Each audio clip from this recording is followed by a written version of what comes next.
ನಮ್ಮಲ್ಲೂ ಯಾವುದು ಗೊಂದಲ ಇಲ್ಲ. ಮಾನ್ಯ ಮುಖ್ಯಮಂತ್ರಿಗಳೂ ಹೇಳಿದ್ದಾರೆ, ನಮ್ಮ ಪಕ್ಷ ಹೈಕಮಾಂಡ್ ಅವ್ರು ಯಾವಾಗವರೆಗೂ ಹೇಳ್ತಾರೆ ನಾನು ಅವತ್ತವರೆಗೂ ಮುಖ್ಯಮಂತ್ರಿ ಆಗಿರ್ತೀನಂತ.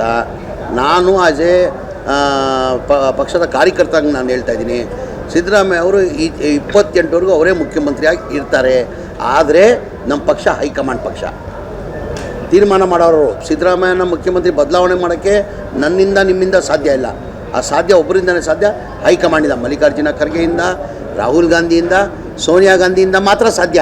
ಬೇರೆ ಯಾರಿಂದನೂ ಸಾಧ್ಯ ಇಲ್ಲ ಅದು.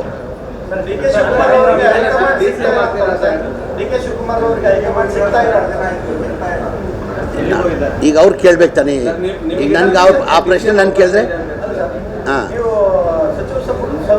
ಇಲ್ಲಲ್ಲ, ಈಗ DCM ಅಪಾಯಿಂಟ್ಮೆಂಟ್ ಕೇಳಿದ್ರೋ ಏನೋ ಗೊತ್ತಿಲ್ಲ ನನಗೆ. ಕೇಳಿದರೆ ಕೊಡ್ತಾರೆ. ಈಗ ಅಲ್ಲಿ ಹೆಡ್ ಕ್ವಾರ್ಟ್ರಲ್ಲಿ ಇರ್ಬೇಕು ತಾನೆ ಅವರು.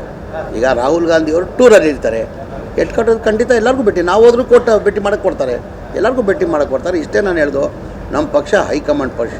ಒಟ್ಟಲ್ಲಿ ನನ್ನ ಅಭಿಪ್ರಾಯ ನಾನು ಹೇಳ್ಬೋದು. ನನ್ನ ಅಭಿಪ್ರಾಯ ಇಷ್ಟೇ, 2028ವರೆಗೂ ಮನೆಯ ಸಿದ್ದರಾಮಯ್ಯ ಅವರು ಮುಖ್ಯಮಂತ್ರಿಯಾಗಿ ಮುಂದುವರಿತಾರೆ. ನಮ್ಮ ಪಕ್ಷ ಹೈಕಮಾಂಡ್ ಪಕ್ಷ. ಅವ್ರು ಗೆರೆ ಹಾಕಿದ್ದು ನಾವು ಯಾರೂ ಗೆರೆದಾಟಲ್ಲ. ಅದಕ್ಕಿಂತ ಮುಂಚೆ ಭಾಳ ಸತಿ ಹೇಳಿದ್ವಿ, ತೀರ್ಮಾನ ಮುಖ್ಯಮಂತ್ರಿ ಬದಲಾವಣೆ ಮಾಡಬೇಕಾದ್ರೆ ಯಾರು ಮಾಡಬೇಕಾಗಿರೋದು? ಹೈಕಮಾಂಡ್ ಮಾಡಬೇಕಾಗಿರೋದು. ಮನೆಯ ಮಲ್ಲಿಕಾರ್ಜುನ ಖರ್ಗೆ ಅವರು, ರಾಹುಲ್ ಗಾಂಧಿ ಅವರು, ಮನೆಯ ಸೋನಿಯಾ ಗಾಂಧಿ ಅವರು ಮಾಡಬೇಕಾಗಿರೋದು. ಅವ್ರು ಏನು ನಿರ್ಧಾರ ತೊಗೊಂತಾರೆ ಬದ್ಧ ನಾವು.